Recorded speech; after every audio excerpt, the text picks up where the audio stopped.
тема, добро вечер. Додека дебатите се врзаа во јазолот на партиските договори за едината на СЈО или новиот закон за обвинителство, многу прашања врзани со политичкото битисување остануваат некако на маргините. Иако суштински можат да влијат и да го изменат политичкиот пейсаж во државата. Како да се совлада монополот на големите партии? Изборниот модел повторно на преиспитување, за сега само како иницијатива. Поттука и дилемите како не е праведно да се распоредат гласовите. Во една, 3, 6 или 8 изборни единици предлози има многу. Отворени или затворени листи на кандидатите или нешто помеѓу. И дали клучот и причината за овие иницијативи е во финансирањето на партиите или во парите околу кои што се врти или причината е нешто друго. Ова се дел од темите за моите вечерашни гости. Лилијана Поповска, пратеник на Дом. Добро вечер и добре дојдовте. Робин Земан, пратеник од партијата за општествен и економски напредок. Добро вечер и за вас. И професор доктор Харил Снопче, во својство на представник на Алијансата на албанците или, како што велат во партијата, председател на Академијата на Алијансата, една многу интересна партиска структура. Госпоѓо Поповска, би почнал од вас. Заедно со уште 12 колеги излеговте и официјално со оваа иницијатива за промена на изборните единици. Зошто токму сега? Затоа што сега е времето, една година пред следните избори, и сега е време да се почне со лобирање. Свесни сме дека лобирањето е процес, бара време, и знаеме дека изборниот законник секако ќе се отвора. Тоа е договорено и како дел од владина програма, меѓутоа договорено и како програма во разговорите со ОПСЕ и ОДИХИР, според тоа што има забелешки на последните парламентарни избори, и ние, Македонија, како држава е обврзана да влезе во измени на изборниот законник. Значи, сега е право време да се отвори прашање за концептот на изборниот модел, што на Македонија и треба. Со оглед на тоа што веруваме дека и треба една изборна единица наместо 6, почнуваме со лобирање. Знаете дека СДСМ најави уште на минатите избори дека ќе направи таква промена во изборниот законник. Ние сме дел од таа коалиција и очекуваме тоа да се случи, така што со оглед на тоа што сме заинтересирани како партија, ги прашавме и другите колеги во собранието, сите што беа заинтересирани, се здруживме и формиравме иницијатива за една изборна единица. Господин Земан, дали оваа иницијатива со оглед на тоа што поголемиот дел од иницијаторите сте и дел од владеачкото мнозинство, е некакво подсетување на нивното предизборно ветување, неверување дека ова ќе се оствари со оглед на тоа што ставовите на ВМРО и ДПМН и ДУИ се некако воздржани, или? Па добро, во секој случај кога ние ја правевме коалицијата пред 3 години, најголем број на помало бројните, кажеме, политички партии, помалобројните етнички заедници во Македонија, лобиравме дека треба да се промени изборниот модел. Поточно оваа иницијатива беше прилично активна кога се водеа договорот, така нече преговорите о Пржинскиот договор.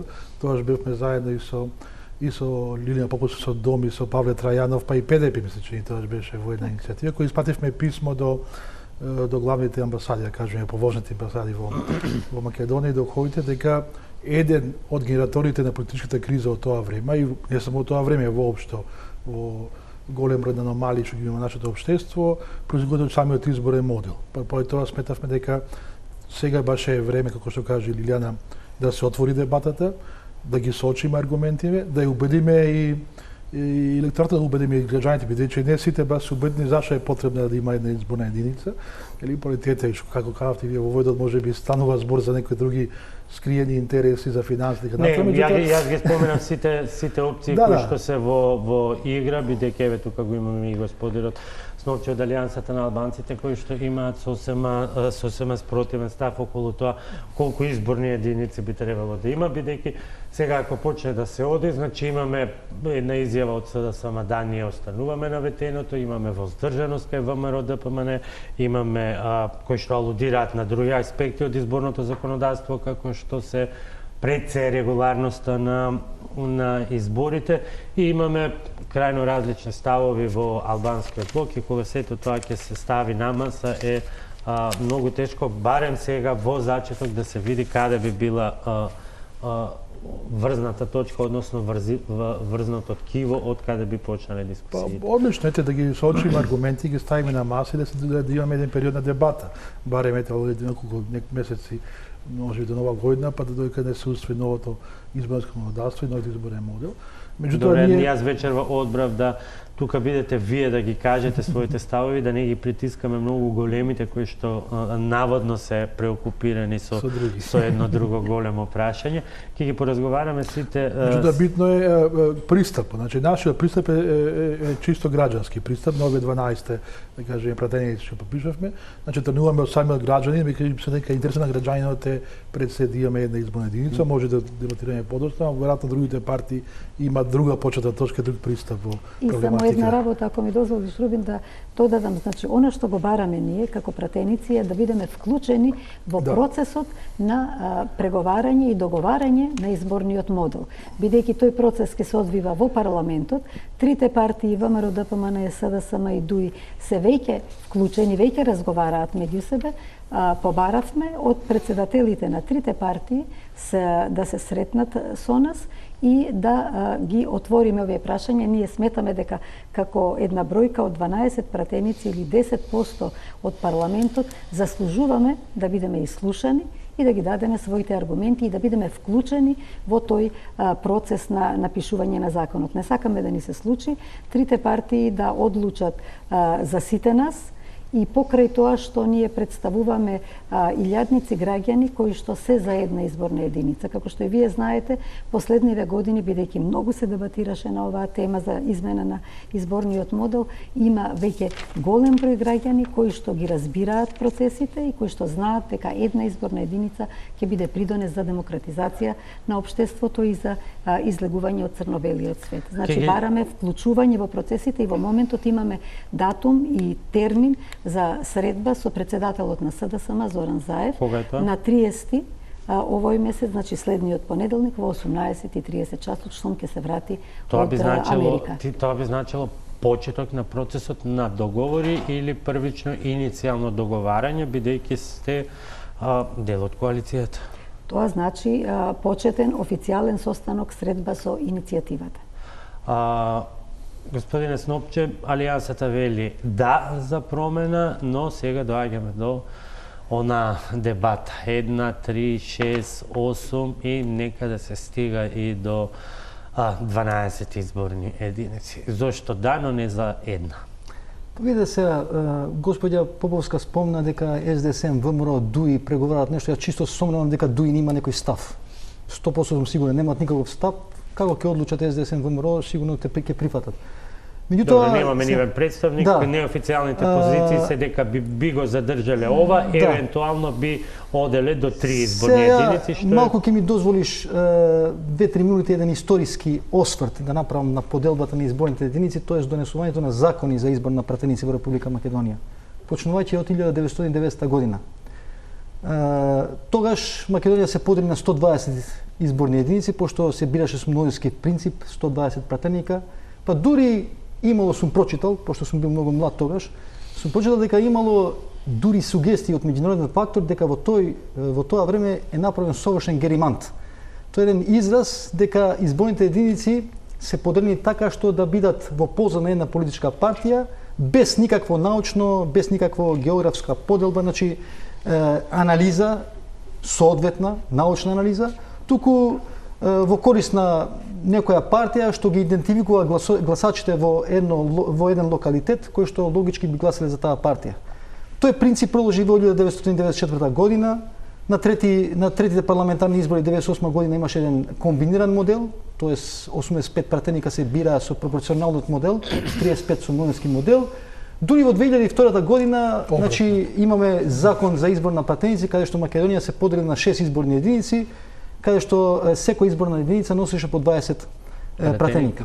Добро, можеби во тоа време била коректна поделба на некој начин, поради тоа што разликата помеѓу најголемата изборна единица, значи изборна единица со најголем број на гласачи, тоа е шестата, и изборна единица со најмал број на гласачи, која што е третата, била нешто повеќе од 6000 гласа. Што е горе-долу прифатлива бројка, нормално не може ептен рамномерно да се поделат гласовите. Меѓутоа, поради демографските движења во Република Македонија, со текот на времето имаме дисбаланс на овие изборни единици. Но има и законски одредби кои што регулираат да се врати тој баланс. Апсолутно, значи во 2008 година испаразарување помеѓу ВМРО и ДУИ, што до денес на нас албанците не е јасно како ДУИ дозволи тоа, цензусот плюс минус 3% се покачи на плюс минус 5%. Секогаш на штета на шестата изборна единица, каде што доминантно албанско гласачко тело. Тоа се разбира, значи на штета на албанците. Значи до ден денеска немаме објаснување како ДУИ се сложи во тоа време. Значи тенденцијата беше да се направи баланс. Значи да се почитува, значи се озакони дискриминацијата. Пошто во едно демократско општество гласот е еднаков. Гласовите на граѓаните имаат еднаква важност, еднаква тежина. Значи со овој закон се озакони дискриминацијата, посебно на штета на албанците, на штета на шестата изборна единица. Во ред. Во 2011 година... Се извинувам, каде ја гледате дискриминацијата, ако се има предвид дека кога веќе говорите за дискриминација по етничка основа, кога и статистиката и бројот на пратеници кажуваат јасно дека шеската е таа која што всушност дава најмал број на пратеници од македонска има етничка дискриминација, припад. пошто и бројот на албанските пратеници од шеста изборна единица со овие цензуси се намалува со текот на времето. Сега ја ги имам некои бројки, па знаеме значи тие. Значи тоа се намалува. Одам понатаму. 2011 година. 2011 година повторно да не се прекрши овој принцип на плюс минус 5%, значи диференција, разлика, се менува повторно законот. Како се менува законот? Значи некои изборни единици од општина Деба, 6 изборни единици се префрлуваат од 6 на 5 изборна единица. Повторно проблем. Избирачки места. Избирачки места. Повторно проблем. 2014 година повторно има дисбаланс. Секогаш на штета на шеста изборна единица. Повторно сега половина Дебра скоро се префрлува од шеста во пета изборна единица. Значи ако одиме по оваа логика, секој изборен циклус ние треба да менуваме закон, да префрлуваме изборни места од едно во друго избирачко место во Република Македонија, што не е логично. Тоа е едно. Второ, само кај некои општини со албанско мнозинство гласачко тело, како што е Дебар, како што е Кичево, како што е општина Чаир, имаме граѓани кои што еден дел од дебарчани гласаат во пета, еден дел во шеста изборна единица. Еден дел од кичевчани гласаат во пета, еден дел во шеста изборна единица. Еден дел од чаирчани гласаат во прва, еден дел во втора изборна единица. Дури во Чаир имаме згради, лева страна од патот гласаат во прва, десна страна од патот гласаат во втора изборна единица. Значи, ова не се случува кај општините со македонско мнозинско население. Специфична е таа ситуација, особено Скопје, на кој начин се дели меѓу единицата и двојката, но може ли да се обидеме да најдеме се обидеме да најдеме параметри кои што би ги појасниле разликите во смисла на представеност на граѓаните, еднаквост на гласот без толку голем нагласок на етничката боја или dimenzија. Тоа е етничката разлика можеби акцидентална. Меѓутоа овие се разлики, овие се феномени во Република Македонија. Тоа реков. Значи законите секогаш се донесувале врз основа на дневно-политички интереси. Сега, каде го заснуваме нашиот предлог на 8 изборни единици? Во Македонија постои закон за рамномерен регионален развој. Република Македонија е поделен во основа на овој закон на 8 региони. На 8 региони. Значи, во основа на оваа поделба на 8 региони, значи имаме источен регион, североисточен регион на Пелагонија, регион на Полок, Скопски регион, југоисточен регион, југозападен регион и Вардарски регион. И сега, ние предлагаме да изборните единици да се поделат на 8 региони, каде што на експлицитен начин ќе го примениме и законот за рамномерен регионален развој, ќе дадеме допринос за испочитување и за функционирање на овој закон. Значи, во основна поделба на 8 региони во Република Македонија, ние нема да имаме сега секоја изборна единица да има еднаков број на пратеници. Во една наша симулација, значи во тој случај Скопски регион би имал 35 пратеника. Нормално ќе експертите ќе направат поделба. Значи тоа нема да биде еднаква распределба на број на пратениците од секој регион. Распределбата на бројот на пратениците ќе биде врз основа на бројот на гласачите од секој регион. Значи Скопски регион 35, симулација наша, Источни регион 10, Пелагонски 13, Полошки регион 20 и така натаму. Значи купно 120. И сега нема да има потреба ние пред секој изборен цикл да менуваме закони, да префрлуваме изборни места од едно во друго изборачко место, да сменуваме закон за цензус и така натаму. Видите, сега ако некој се жали во Уставен суд, значи изборите во 2008 и 2016 година е прекршен и уставот, фактички овој цензусот е надминат. Дури има нелогичност. Која е што нелогичност? И овој цензусот плюс минус 5% боби е нелогичен. Не е разлика плюс минус 5% помеѓу изборна единица со најголем број на пратеници наспроти изборна единица со најмал број на пратеници. Замислете, тоа е од средната вредност. Значи, разликата 5% е од средната вредност. Ако одиме направиме разлика помеѓу 6-та изборна единица, број на избирачи, и 3-та изборна единица, тоа надминува и 10%. Сега кај нема дискриминација тога? И ајде сега да се обидиме да почнеме од некаква породна точка, бидејќи вие сте нема цензус. Да, мораме само заради гледачите не станува збор за цензус, туку станува збор за проценти за усогласување разликата е 10%. Разликата во бројот на не е цензус, тоа е дискриминација. Друго нешто е цензус. Еве, вие велите, не одиме на би отишле на 8, Дуи своевремено ја застапуваше. Значи, не сме направиле ни симулации, нема врска, не знаеме колку пратеници ќе има албанци, значи во тоа значи ова е логички предлог, мислам да ќе елиминира било каков проблем и баналноста ќе елиминира. Ќе елиминира потребата пред секој изборен циклус да елиминираме, да смениме закон. Колега, вие максимално го искомплицирате или овој модел или евентуално поедноставен начин. Ајде од нешто да почнеме. Многу поедноставно, многу поелегантно. Сите овие бројки колку ги има, колку пратеници од оваа изборна, од она изборна, ќе исчезнат едноставен, ефтин и чист и прецизен и ферски конзистентен. За една изборница? Една изборна единица. Дозволете ми само да кажам, затоа што бидејќи и вие се трудите да обезбедите и целта ви е да има вистинска представеност на граѓаните што живеат на одредено место, колку што ги има, толку да бидат застапени во парламентот. Нема по репрезентативен модел од една изборна единица, тоа го прават и европските држави. Европските избори се водат токму со ваков модел. Секоја држава е една изборна единица, колку ќе влезат внатре, толку секоја држава си има квота, нели, колку пратеници избира и сите си настапуваат на една изборна единица. Освен тоа, практично речиси сите држави во Европската унија исто така имаат една изборна единица со помал, поголем праг, некои без праг како Холандија, со природен праг, како што сега имаме природен праг во секоја од 6 изборни единици. И дополнително, ако сега губиме сите како партии на 6 места во секоја изборна единица, имаме заостаток гласови што ги губиме. Тука губат и големите партии. Тука е интересот и на големите партии, зошто ќе им одговара да не губат на 6 места, вака ќе има распределба максимална на сите гласови на ниво на цела земја и ќе се губат одредени гласови само на едно место, бидејќи една изборна единица, значи минимално. Само да реплицирам. Извини, господин Земун. Видите, сега ние сме свесни дека предлогот за една изборна единица одговара на помалите политички партии. Пошто ја имам информација дека во 2006 година, да речеме, ако беше една изборна единица, партиите како ПЕО, ЗНМП, ДА, СДПМ ќе има по еден пратеник. Пошто тие се распределени на повеќе места. Тоа е логично. Логичен е предлогот помалите партии. Меѓутоа, една изборна единица има, вие рековте европска држава. Не сме за жал се уште европска држава. Македонија не е за жал. Треба да одиме, но дур да одиме, мора да почитуваме некои стандарди.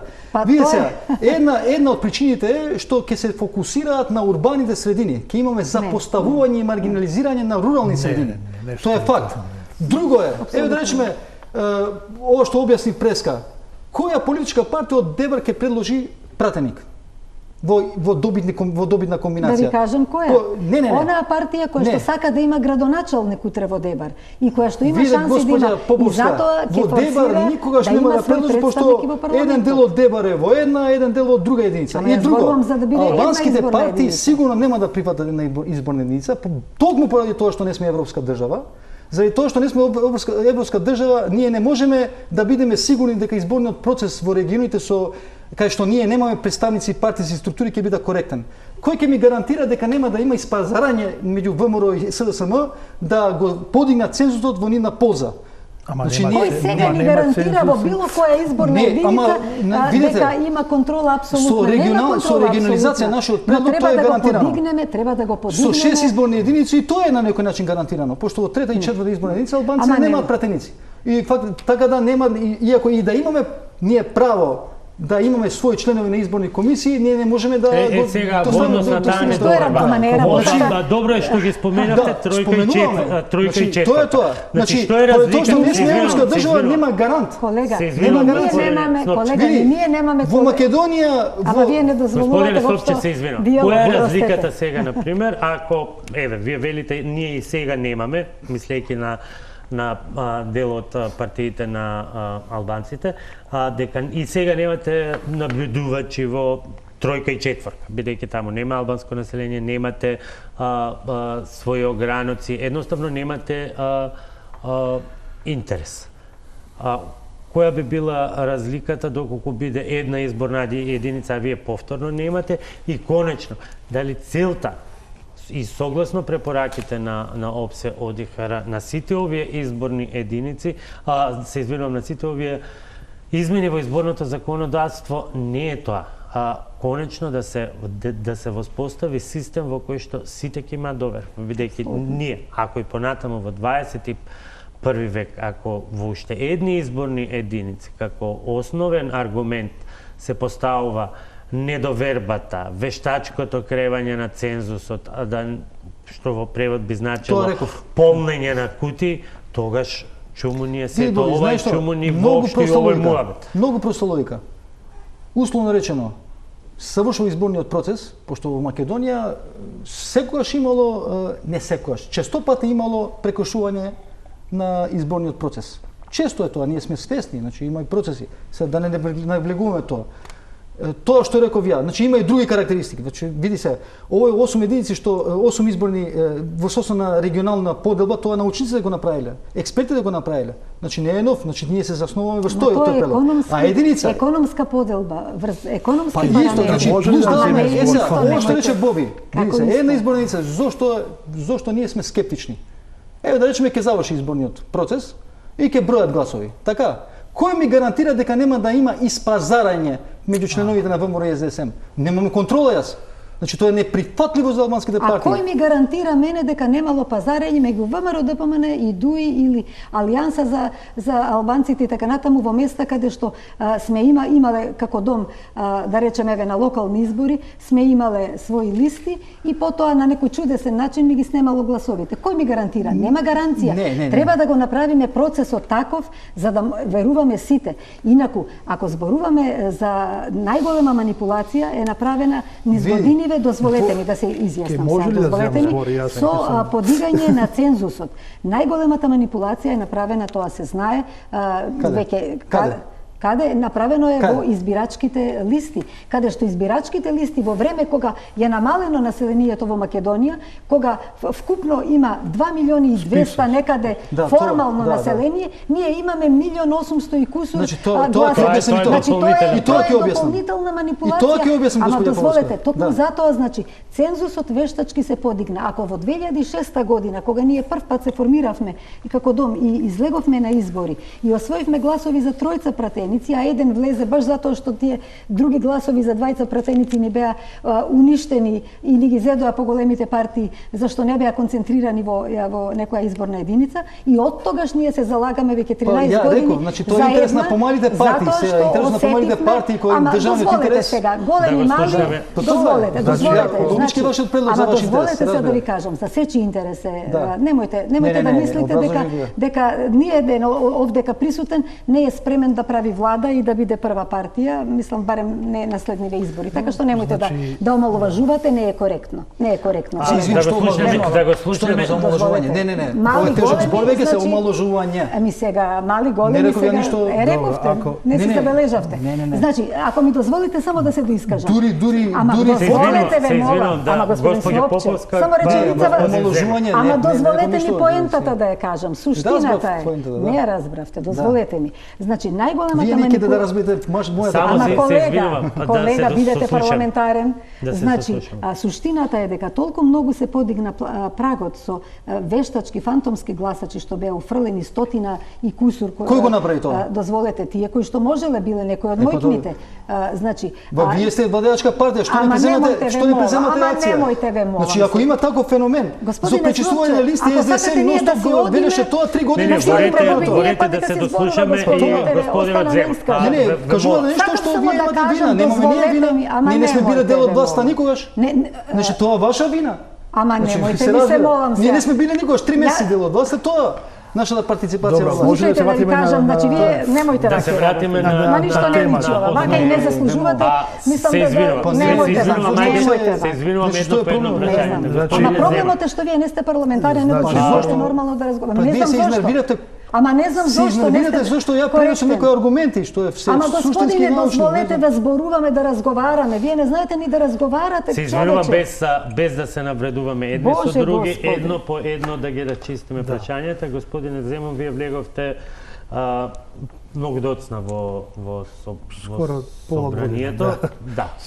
Но ете благодарение на оставката на еден од пратениците на вашите коалицијски партнери. Сега, прашањето е колку оваа иницијатива значи дека условно на помалите партии им се смачи да бидат приврзок на поголемите партии. Тоа е првиот аспект, но има и еден друг аспект, а тоа е дека многумина велат дека голем дел пак од дека вие помали, поголемите знаат да кажат дека пак вие ги чините многу, бидејќи носите малку гласови кои ќе се соберат на купче, значат квантум според постојниот Донтов модел, меѓутоа после тоа ги чините директорски места, заменички места, им ги мрсите сметките во ЕСАП. Ќе ослободиме од тие главоболки со една изборна единица. Добро, значи,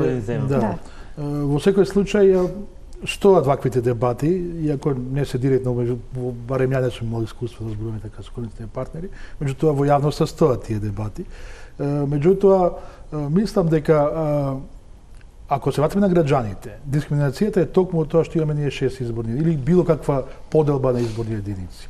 Било која поделба, фрагментација на целото, нели имаме дискриминација. И не е само во единица и двојка, таква поделба имаме и меѓу петка и четворка во Новаци, или овде меѓу тројка и двојка во Петровец. Такви поделби имаме каде што се дели, нелогично се дели во изборни единици наследнието. Од друга страна, Македонија прилично западна во сите овие, да кажеме, години во поделено општество.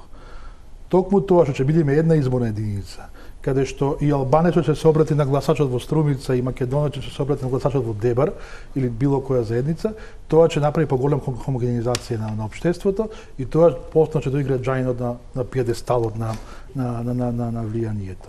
Со оглед на тоа дека искуството кажува, пример, 2012 година, ВМРО Народна партија, па и дури Љубе Бошковски, со освоени 30.000 гласови, нема ниту еден пратеник.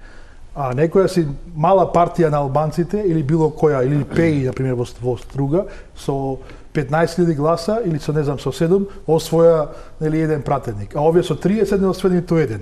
Тука дискриминацијата, значи тука гласот не е еднаков. Значи овие 7.000 гласа што се во 6 или во 5 се повредни од тие гласови што се во другите. Да, тоа се тие математички апсурди на зборуваме за вредност на гласовот. гласовот. Од 12.000 гласа може да значи разлика во број на пратеници од дури 20. По нашите симулации некаде 10 до 12 пратеници нели се прелеваат во досегашното искуство на парламентарните избори, се прелеваат од помалите во поголемите партии. За мене тоа тоа се арам претеници, ги кажам јас, бидејќи тие не ги заслужиле тие претеници, ги добиле.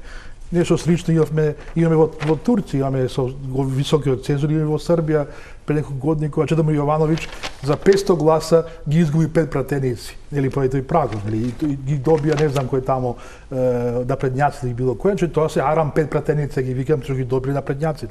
И кај нас имаме арам пратеници. Не се добили гласовите од граѓаните, а добиле пратенички мандати. А овие што дале 30 гласа добиле на цела територија на Македонија, или знаем како ние, како тоа што бивме алијанса, добивме 12 гласа, немавме ниту еден пратеник во цела територија, или не знам и дом такво искуство има, и поради тоа после доаѓа до тие, кажемете, може дискусии. Меѓутоа, другото искуство, се свате на вашето прашање, на председателските избори, очигледно е дека во двете коалиции, на двата кандидати, да не беа помалите партии, тешко ќе достигне на двете, да кажеме, лидерски партии, поголема бројка од 200 гласови. И ВМРО и СДСМ. Да не беа помалите партии и да не беа помалобројните заедници.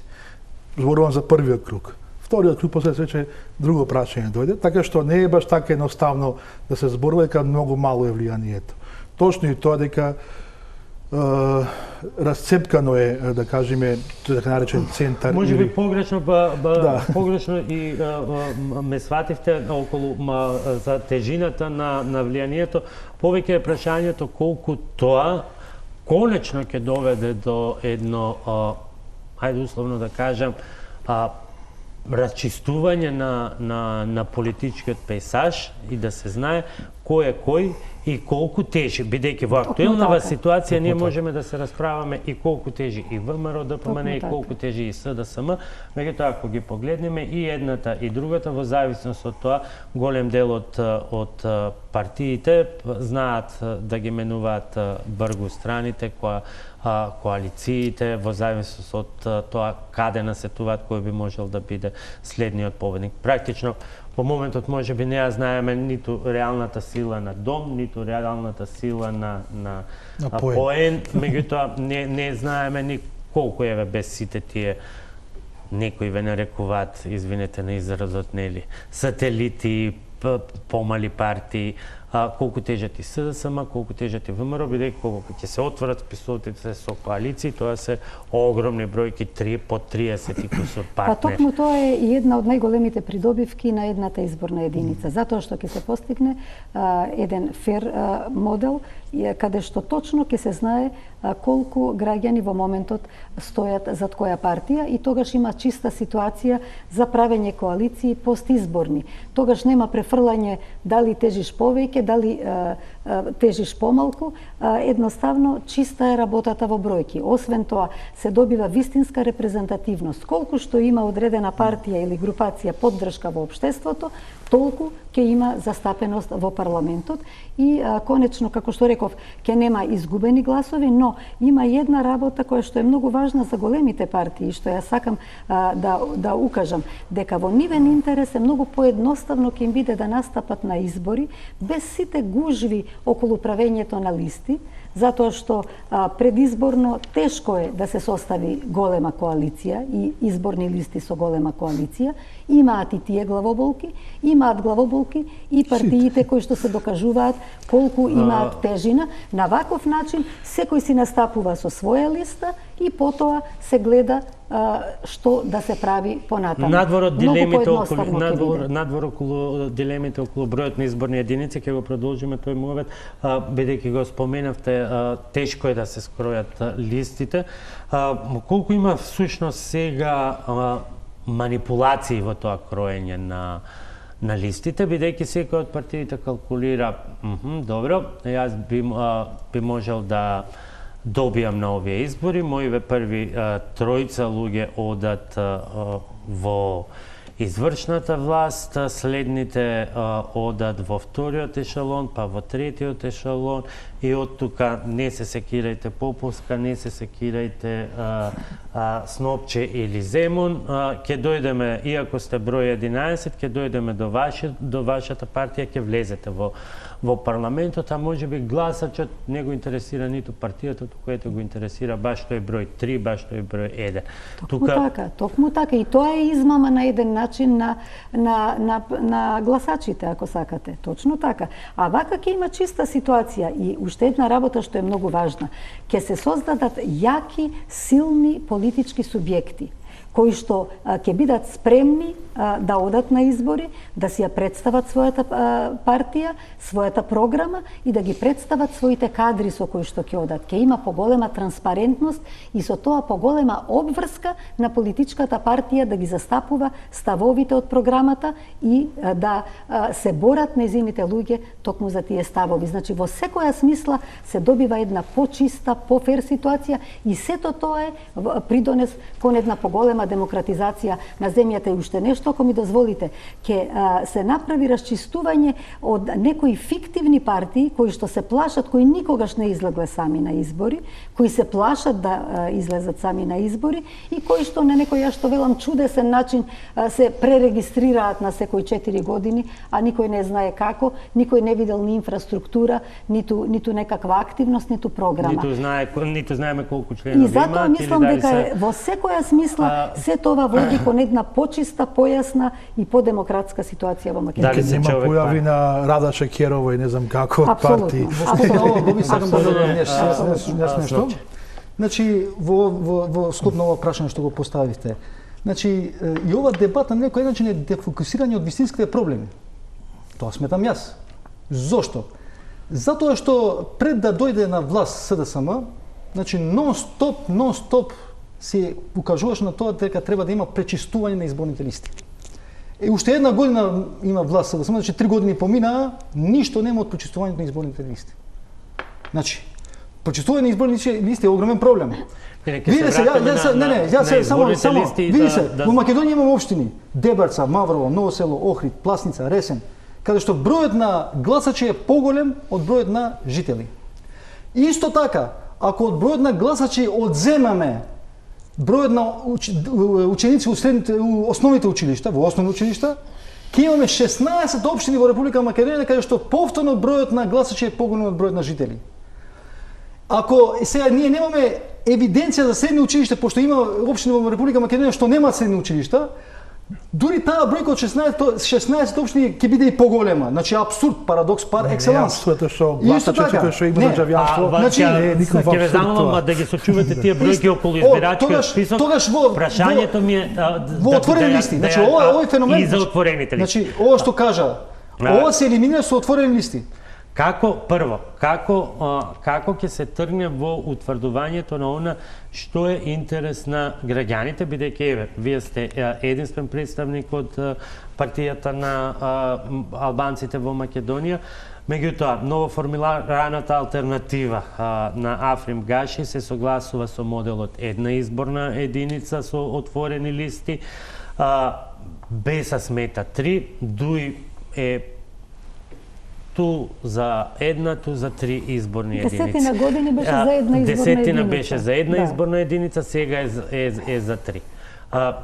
Да ги трнеме настрана сите дилеми. Како во, бидејќи ако сите седнете на маса, конечно ќе треба да се утврди, бидејќи и од таа позиција настапувате пред се од интересот на албанските гласачи, како прво меѓу себе ќе се усогласите. Дали и тука има природна или вештачка поделба на големи или мали и кој како себе се доживува, па оттаму ги влече модалитетите за изборно, за можна поделба на изборните единици. Не, Боби, фактички, ние сме политичка партија само со тројца пратеници. Значи, нашиот импакт во донесувањето на одлуките во Собранието на Република Македонија е многу мал. Дури и воопшто можеби не постои. Но и тој предлог, ја покушав нешто да објаснувам преска, значи се иритираше и господја Повска, не знам зошто, значи тоа беа моје објаснување, и значи напоменувајќи некои фактички состојби, некои факти што се недвосмислени факти. Значи по логиката со 6 изборни единици, значи има дискриминација, бај да не го потребам тој избор дискриминација, пред секој изборен циклус мора да смениме закони. Што станува банална работа. Вие говорите со 8 изборни единици. Значи тука јас спомнав, па има и економска логика, пошто пратениците би го познавале регионот, би го знаеле комунитетот. Значи би го знаеле проблемите значи се проблемите од соодветниот регион. Може да планираат економски развојни проекти, спортски, културни, било какви, пошто регионот е поврзан на некој начин. Значи заради тоа, тоа е поврзано. Прашањето ми е дека има многу, а вие фокусот го ставате на една осум и при тоа на заштита на етничкото. Не, ние сме категорично против една изборна единица. Прашањето ми е како е внатре меѓу себе во албанскиот блок условно. Јас не сакам ти изрази да ги употребувам, но таква е реалноста. Не знам ова што кажам. Како условно вие во албанскиот блок прво ќе се убедите меѓу себе. Вие велите најдобро е според планските региони, има за тоа економска оправданост, но имате други две партии кои велат не, најдобро е една. И имате уште една партија која што вели не, подобро би било да бидат три. Да, тоа сум слушал. Тука прво ќе се тргне за да може понатаму. На Атрим Гаши со една изборна единица, тоа не ми е познат факт. Не знам кога излезе со таква изјава. Да, исто подписници, дел се од иницијатива. Океј, и тие се дел од власт, се разбира, можеби, значи има договор на владеачките партии. Меѓутоа, ние ќе го искажеме својот став, јавно го искажуваме, затоа сум присутен и ја вечерва. Значи, да искажам ставот дека најдобра опција не за Алијанса за албанците, не за албанскиот електорат, туку за Република Македонија во целина. Јас спомнав и преска, немаме направено никакви симулации. Значи да речеме бака ќе би добиле повеќе пратеници помалку, никакви симулации.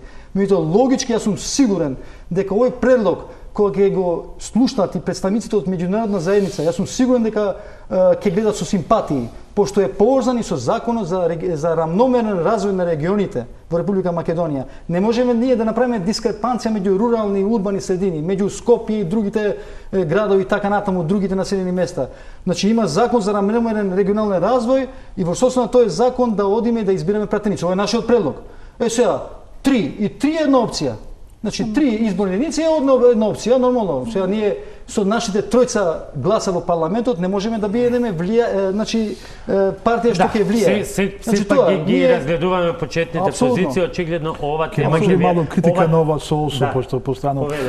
Да. Значи, повторно ќе кажам дека секоја фрагментација за Македонија во моментов е многу лоша, бидејќи сме длабоко поделено општество. Втора работа, дали вие знаете каква е разликата на GDP-то од една до друг плански регион? Пошто ја бев вклучен и сече се наскоро и усвои во влади парламентот таа стратегија за едно општествен туризам. Значи диспрепанцията на GDP-то на бруто домашниот производ меѓу тие плански региони е огромна. Да го земете северо-источниот со југозападниот.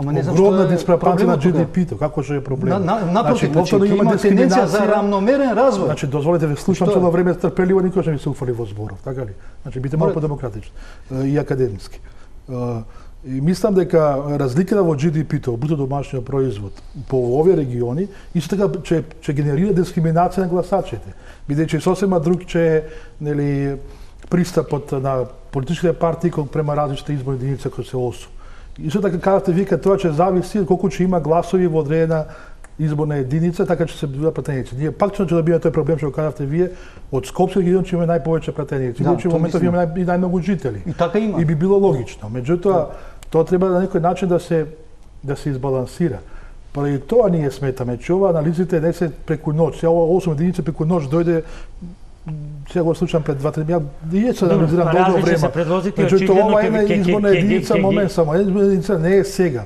Значи, ова се анализира најмалку, мислам, 15 години наназад и секоја се кажува зашто е потнежна, бидејќи треба Македонија да се развие рамномерно цела држава, бидејќи ние многу мала сме територија, 20.000 километри квадратни, со милиони и пол жители моментално активно население, можеби помалку. Значи, многу малку сме, треба да се развиеме рамномерно. Не е тоа голема единица за да можат партиите да се насочат кон сите гласачи, милиони и пол, тоа е ништо за една европска држава, или да се насочат на гласачите, така што секоја фрагментација е многу лоша за иднината на ова држава. Воено се согласуваме. 6 изборни единици и вие сте против и јас сум против, така ли? Па и тие се вештачки, како што кажавте и вие. Значи се согласуваме во тоа. Значи по нина логика не може четвртата. Од нешто има да почнете, меѓутоа многу тешко ќе ви одате разговорите. Ајде само кратко, бидејќи сакам да отворам уште едно суштинско прашање. Многу е погрешно кога се зборува дека пратениците треба да ги знаат локалните проблеми. Забораваме дека за локалните проблеми е надлежна локалната власт. Затоа постојат совети и во советите затоа се избираат локални жители од одредени мали реони, додека за пратеници тој аспект не е битен и освен тоа апсолутно не држи што некои од поголемите партии се плашат и велат ќе бидат заборавени пратеници од одредени региони. Не. Зарем вие мислите дека, да не спомнувам сега имиња, некој пратеник од една партија од ВМРО ДПМН од Велес или од Кичево кои што се во врвот на партијата, дека ќе бидат заборавени, нема да бидат на листите, или од партијата на СДСМ извонредна пратеничка од Берово нема да биде повторно на листите, или од Алијансата за албанците нема да бидат луѓето кои што се сега Двајца од Струга. Дозволите се само. Другиот исто од Струга. Дозволите се, ако може. Зар вие ќе ги смените? Може. Зар вие ќе ги смените? Од Скопје ли ќе ги ставите? Само, значи толку тука тука, значи ние имаме друг предлог, господја Поповска. Другиот предлог е да бидат со отворени листи, да го елиминираме. Во секој случај сме за. Тука доаѓаме до второто прашање околу за тоа локално дова се и локална знаеме, значи имаме закон за децентрализација, меѓутоа Македонија се уште централизирана држава, се локалната самоуправа нема ингеренции, кој знае што, и финансиски и други ингеренции. Има локална самоуправа, да, меѓутоа централната власт ги диктира сите феномени и сите случувања во Република Македонија. Тоа знаеме сите. Значи нема доволно. Сега за отворени листи. Сочувајте ја мислата, мораме да одиме на реклами, а тоа е интересен сегмент кој што особено исто така ги интересира граѓаните, за него по рекламите.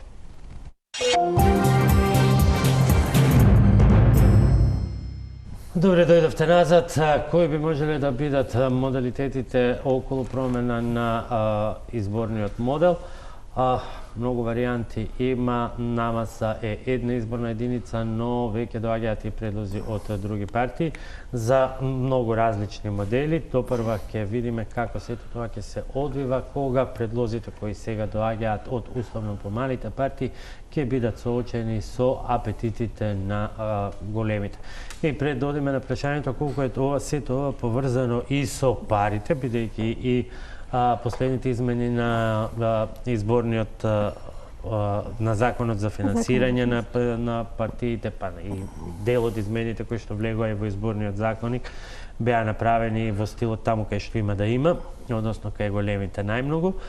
Пред тоа прашање она што е од посебен интерес и е потегнато и од многу граѓански асоциации и што се пројавува како интерес и во многу анкети на јавното мислење, а тоа е дека треба да се најде модел со кој што задолжително би имало отворени листи, со што би се овозможила и поголема одговорност на избраните пратеници кон избирачите, а не кон партиските врхушки, бидејќи праксата, например, покажува, особено во регионот, во одредени земји, да носител на листа кога партијата го сметала за главен перјаник да не успее да влезе во парламентот, а тоа да му се случи на некој за кој што партијата проценила дека во моментот заслужува да биде само на 20-то место, или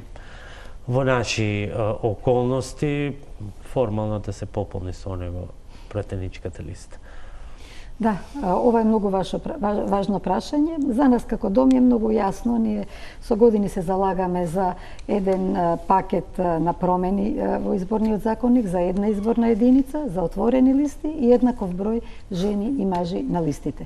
Овој пат како иницијатива за една изборна единица, парламентарна иницијатива, отидовме само со едно барање за една изборна единица, затоа што од една страна во самата група има различни ставови, различни партии и субјекти имаат различен став во поглед на тоа дали се за отворени или затворени листи, и од друга страна затоа што кога се лобира, добро е да се фокусираш на една работа. Едната изборна единица е клучната промена за промена на општествените состојби и затоа сме фокусирани на неа. Но вака простете, но вака излегува дека слушате само дел од гласот на јавноста. Едниот дел од гласот на јавноста е дека е потребна промена на изборната, промена на тоест го слушате гласот на партиите кои што велат потребна е промена на изборните единици, него слушате гласот на јавноста која што инсистира на модел во кој што ќе има во кој што внатре во групата треба да се договорите, бидејќи вака повторно станува збор за партиска иницијатива, а не за интересот на граѓаните. Не, за интересот на граѓаните апсолутно и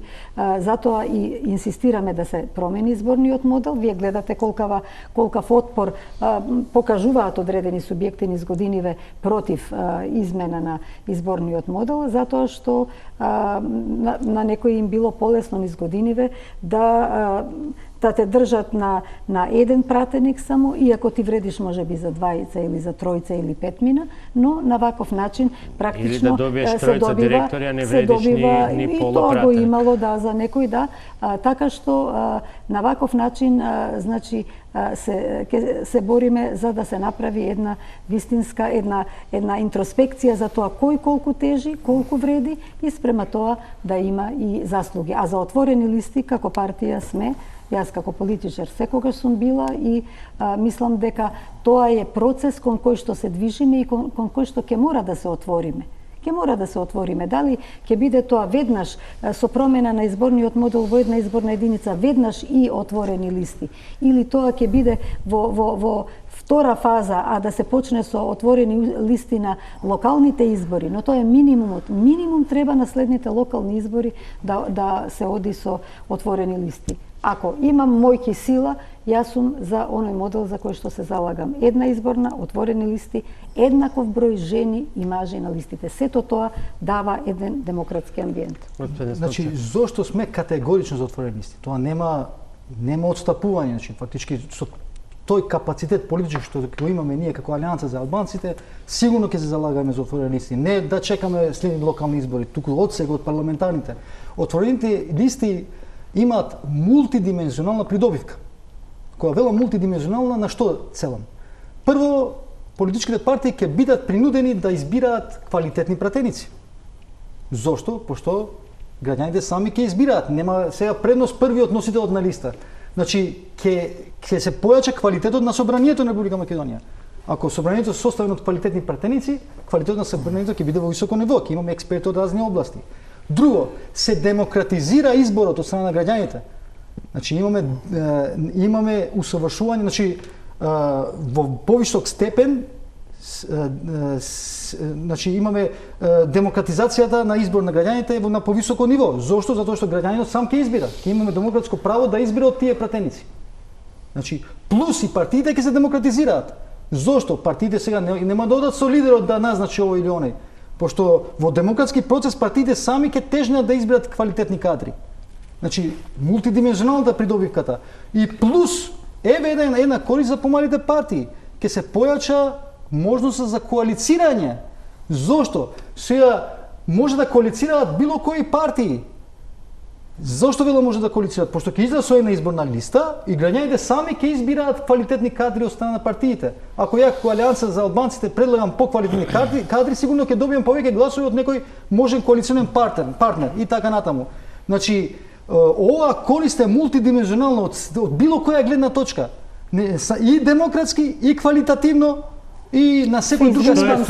Што е со оценките дека една изборна единица, госпоѓа Поповска и господине Земан, не оди со отворени листи и особено со оние социолошки елементи во тие анализи, дека во тој случај проработува оној локал патриотизам. Па голем дел од гласачите ќе се определат за она што произлегува пред се од нивниот регион, од нивниот град, отколку за вистинските квалитети и дека сето тоа може да... Нема ништо лошо во тоа да гласачите да гласаат за некој човек што го познаваат од својата околина и тоа е сосем во ред. Инаку, само една забелешка за колегата, простете, меѓутоа, колку што јас знам, отворени листи каде што има коалициони листи не е вообичаено. Обично партијата сама кога настапува со своји кандидати, тогаш се отворени листите. Имаме Јас примери. не знам, Во Косово имате неколку коалициони партии што одат со заедничка листа и изборите се отворени листи. Добро, тоа и ова може би пошто тие имаат исклучок. право боби да избираат во Косово зборувам. Тоа е Сега исклучок, се инаку не е во изборна вообичаено кампања тоа. тие. Не е Значи избираат вообичаено. 5 лица. Тие условно речено може да изберат од нивниот регион едно лице, другите четворица се квалитативни кадри, тие што мислат дека навистина заслужуваат да бидат избрани за пратеници. Повообичаено е да биде примерно, од една партија и отворена листа на тој начин. Коалициони партнери, Само ако може, листа. ако може не, значи може ли да се сосем кратко. Да, значи инаку, сосеме во ред секој да си гласа за оној за кој што верува дека ќе ги исполни неговите очекувања. Отворената листа дава можност за тоа да престанат приказните дали е скопјанизирана листата или не. Едноставно отворено е од секој крај од каде што е ќе си ги даде своите гласови, така што мислам дека ќе се добие едно шаренило. И нашата партија апсолутно е за отворени листи, меѓутоа овде доаѓаме до прагматични проблеми, во кои што понекогаш може. Па прво, ако имаме една изборна единица и имаме 10, пример, кандидатски листи по 120 кандидати, значи таа листа ќе треба да има околу 1200 имиња. Знаете, таа ќе биде 5 на 5 квадратни метри гласачи. Не се имиња, бројки се. Во Косово е така. Модалитети може да се најдат. Значи може да бидат преференцијални листи, меѓутоа имаме тука еден проблем како тоа се организира и да не дојде поголема конфузија. Втората работа е дека во отворени листи немаме проблем со скопјанизирање, имаме проблем повторно со елитизмот и со, знаете, во главном ќе дојде со ситуацијата, искуство, пошто ја прилично бев ангажиран и со ОДИХР во неколку земји како наблюдувач и аналитичар. Имаме проблем да ако таа партија добила 40 карикирани 5 мандати, нели, како места, во главном сите гласи фокусирани 90% во првите 10 или 15 луѓе. Во другите после многу мала е разликата на гласови кој треба да биде во тие отворени листи. Значи тука е примати. На последни избори во Хрватска примери каде што сериозни носители на партиски функции и носители на листи воопшто не успеа да влезат во... Ама тоа се првите 10. Значи проблемот е после што правиме со другите ако таа партија добила 50 на мандати. Имаме тука мали проблеми, што мислам дека ние како демократија не сме доволно, да кажеме, созреани да можеме да одиме. Иако јас сум принципиелно сум за отворени листи и нашата партија е тоа. Меѓутоа тоа што каже Лилјана претходно, дајте прво да го решиме најголемата бариера која што е добро за македонското општество, тоа е да имаме една изборна единица. Пак се одите само на партиското, добро. И се уште многу битно прашање ако дозволи. Бидејќи инсистирате пред се на партиското, гледам имате разлики и во групата. Па не е нормално, би требало прво граѓаните пред се, меѓутоа во ред. А што е со цензус? Ако може само уште мало пред цензусот, значи кажа прекон за цензусот бидејќи за мене тоа се јаран пратеници кој се стави било кој цензус. Тие што ќе добијат, а овој другиот не добил за 5 или за 500 или за 100. Изборен прак, тоа е пракса која што ја... Кај нас природниот прак е како што кажа од 3,5 до 5. Во главном зависи од кој избори, никој што имавме 1,5 се кажа нека изборна единица Лилјана. Меѓутоа имаме кај нас уште еден друг проблем. Проблемот е што правиме со помалобројните заедници, нели, кои што исто така знаеме дека имаме прилично манипулации во изминатите 27 години, нема од колку има пропорционални до 98 наваму, бидејќи не секогаш малите помалобројните заедници го бираат вистинската личност, бидејќи таа личност што е на листите доаѓа од коалиционен договор меѓу двајцата лидери. Па имаме не секогаш најсречно решение да тој представник на заедницата. Па затоа би имале отворени. Токму така во отворени листи може да се реши тоа, меѓутоа имаше и ако се сеќавате во 2007 и 2008 година еден предлог од ВМРО-ДПМН, тоа беше имаше тепачка во парламентот која се предложи разделени места за помалобројните заедници, меѓутоа тоа не се случи бидејќи тоаш ДУИ достави 5000 амандмани да цел тој процес се блокира дека натаму, меѓутоа треба да се поразмисли тоа за било кое решение се направи, ако останат 6 изборни единици, нели, овие дел од ова групата што се тука подпишани пратеници, тоа ќе се залагаат дека Македонија треба да има уште една за Македонија зборам, пошто имаме една за диаспората, 7 или 8 изборна единица, една цела територија за помалобројните заедници, кој што е во Хрватска. Хрватска има 12 изборни единици, едната е за помалобројните заедници. Или во Косово има нешто. Да, ама и принципите на гласање потоа и па добро, условите имам и секојаш има. Како треба Секојаш има да но, гласат, за све има но. Тоа се веќе различни модалитети, да не останеме должни, а Не, имаме тоа е само барањата. само уште И тоа е 107 од малку време. барањата. Каде се во сето ова, во сите овие иницијативи и идеи и парите, односно проблемот со финансирањето на партиите, тоа ќе биде веројатно уште една жешка тема, бидејќи ако за нешто постои консензус сепартиски во оваа држава, експресно договарање, тогаш тоа се законите околу партиското финансирање и никогаш да не се најде бојата на партиските пари. Токму затоа треба да има буџетско финансирање на партиите за да се намали можноста за корупција, за злоупотреба на парите и затоа е најдобро и најдобро функционираат во тој поглед земји каде што има јасно буџетско финансирање и јасни транспарентни пари и начин како тие се трошат. Мислам дека генерално како модел тоа е добро кај нас што има буџетско финансирање, но распределбата се разбира оди неравномерно, оди многу претежнува кон поголемите партии, кон 2-3 кои што добиле најмногу гласови, додека за сите други останува незначителна сума.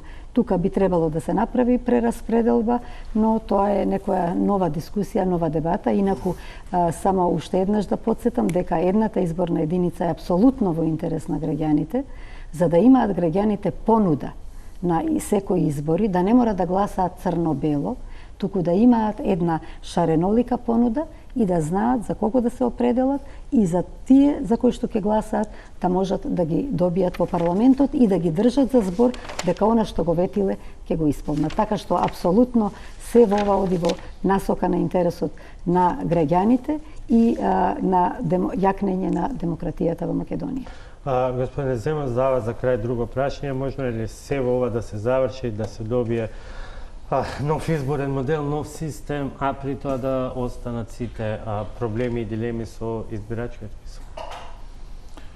Па не, избирачкиот список, мислам, колегата зачна за проблем избирачкиот список, треба прво да се смени други закони, потоа да иде избирачкиот список. Пред се законот за државјанство и законот нели за избирачки список. Бидејќи кај нас не гласаат жители, кај нас гласаат државјаните, а ние имаме државјани што живеат или во странство и има право да гласаат. И поради тоа имаме и ситуација што имаме се на теренот. Напуштање, тие се во избирачкиот список, никој нема право да ги трне од избирачкиот список сега и тие чоснат. Сега друго прашање колку тука на висни имаме фантомски гласови што каже и Лилијана. Меѓутоа сето тоа ги наоѓавме во туѓи станови, наоѓавме луѓе што не постојат. Тоа е цела една нова емисија, но е неминовно прашање бидејќи е една исто така од крупните забелешки кои што доаѓаат од опција, никако да не се адресира. Господине Снопче, сосема за крај. Кои треба да бидат приоритетните чекори? Значи, приоритетните чекори се разбира, значи, ускладување при донесување на овој закон. Значи, повторно да не се земаат во предвид дневно-политичките интереси, па да се додека туку да се земаат во предвид научната основа. Значи, вистинската анализа, експертска, професионална при поделба на изборни единици, тоа е едно. Друго, се разбира, значи, тоа што напоменав и преска, да имаме отворени листи. Трето, пречистување изборниот список. Сега не знам, проблем почна од преска во Македонија имаме, значи, разлика меѓу број на жители и број на гласови, значи имаме 130.000 гласови. Значи, да не именувам фантомски, но гласови што се вишок. Несомнено е дека сме феноменни. И плюс, треба и диаспора да биде вклучена. Не ја начнавме таа тема. Тоа е сосема друга тема и други модели. Сегашниот изборен закон не е поволен воопшто. И дури финансиски, пошто поставивте прашање финансиски. Еве еден пример ќе кажам, пошто знам дека немам време. Во 2000, не знам која година, во Пекинг се пријавиле 9 гласачи, излезе на гласање 7 гласачи, а се испратени во изборната комисија 8 лица. Замислете се, нонсенс, парадокс. И владата никогаш не била транспарентна, било која влада. Значи, по кулуарите се разговара дека околу 25% од вкупните трошоци се загласени на диаспората. Значи тоа мора да се смени по модел на Косово, Хрватска или Србија, кои што имаат многу посовремен модел на гласање на диаспората. Добро, да, впрочем, еве, госпоѓа Поповска најави дека групата веќе на 30 септември се среќава со премиерот и со председателот на СДСМ како владеачка партија, веројатно потоа ќе следат сет други средби. Да се надеваме дека нема да имаат еднината на оние на разговори за законот за јавно обвинителство и дека ќе има некаков исход. Ова беше само мал обид и мал придонес во она што предпоставам допрва ќе следи како сериозна дебата. Ви благодарам на сите што бевте во топ тема. Вам, почитувани, ви благодарам за вниманието. Останете и натаму со Телма.